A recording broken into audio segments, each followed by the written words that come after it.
नमस्कार. तुम्हाला मानदुखीचा त्रास होता. कुठून आलते सर आपण? नाशिक. काय त्रास होता तुम्हाला? मला 15 दिवसापासून या मानेचा त्रास होता. मानेच्या नसेचा नस दबली बस डॉक्टरांचं सांगणं होतं. बरोबर. त्यामुळे हात माझा भरपूर ठणकायचा. अच्छा. त्याच्यामुळे मग मी असे बारीक दवा केले पण त्याचा काही आराम पडला नाही. अच्छा. मी माझ्या एका मित्राने तुमचा नंबर 40गाववरून ते मित्र सतीश जैन त्यांनी नंबर दिला मला. अच्छा. मी युट्यूबला बघितलं. मग मी ठरवलं म्हटलं चला आपल्याला गेलंच पाहिजे. बर. मोवाळ सरांकडे गेलंच पाहिजे. बरोबर. सोंडीला. आता काय वाटलं तुम्हाला? आराम किती? आता मला आराम वाटतोय. आराम वाटतोय. किती वाटतोय आराम? तरी 50% आराम. 50%. माझ्याकडे यायच्या आधी काय काय उपचार केले आपण?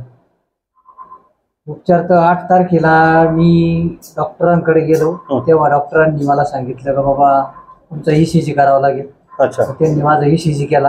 ECG केल्यानंतर म्हणे ते हृदयाला रिलेटिव्ह दुखणं. अच्छा. तर त्यांनी घरच्या मंडळीला वगैरे त्यांनी घाबरवून दिलं. मला बी घाबरवून दिलं. मला घाबरवून दिलं. अच्छा.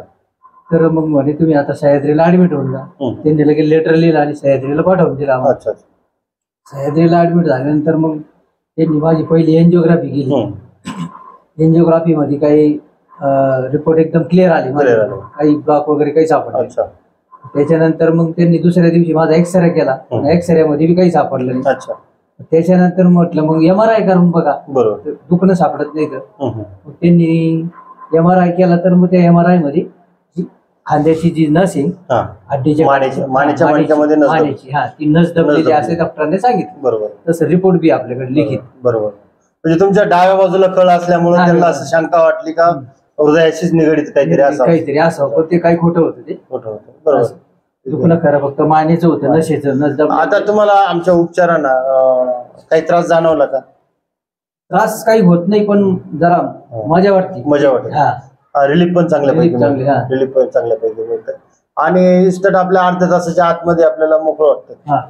रिलीफ पण चांगलं जलद मिळतं. ठीक आहे. तुमच्यासारख्याच इतर मानदुखीचा जर पेशंट असेल तर त्याला काय सांगशाल? त्यांना पहिल्यांदा तुमचा पत्ता सांगेल मी. अच्छा. हा नंबर घ्या आणि तुरंत लवकर जा. देतोच तुम्हाला मी. पेशंट आहेच माझ्याकडे. याच्यात वेदना भयंकर राहतात. झोप येऊन देत नाही. म्हणजे असं वाटतं की माणसाला हात तोडून टाकावा. इतका हात दुखायचा. बरोबर. ठणक. प्रचंड वेदना. 8 तारखेला म्हणजे 8 जुलैला मी रडत होतो हातामुळे. अच्छा. एवढा त्रास होता मला. पण मग आता ते दवाखान्यात त्यांनी ती मणक्याची वगैरे नस बघितल्यामुळे त्यांनी आपल्याला गोळ्या वगैरे चालू केल्या होत्या. 10 दिवसाचा कोर्स होता तो. बरोबर. त्या गोळींना आतापर्यंत ते गोळींची पावर होती म्हणून थांबत होतं ते. असं. नक्कीच मित्रांनो, तुम्हालाही मानदुखीचा जर त्रास असेल तर गणपत मोवाळ पेंडलिक सेंटरला एक वेळ अवश्य भेट द्या. आमच्या इथं कुठलंही औषध न खाता इन्स्टंट जो रिझल्ट असतो. 2 मणक्यामधली जी डिक्स आहे डिक्स जागेवर येऊन नस मोकळी होती आणि आपला जो ठणक वेदना असतील तर त्या थांबवल्या जातात.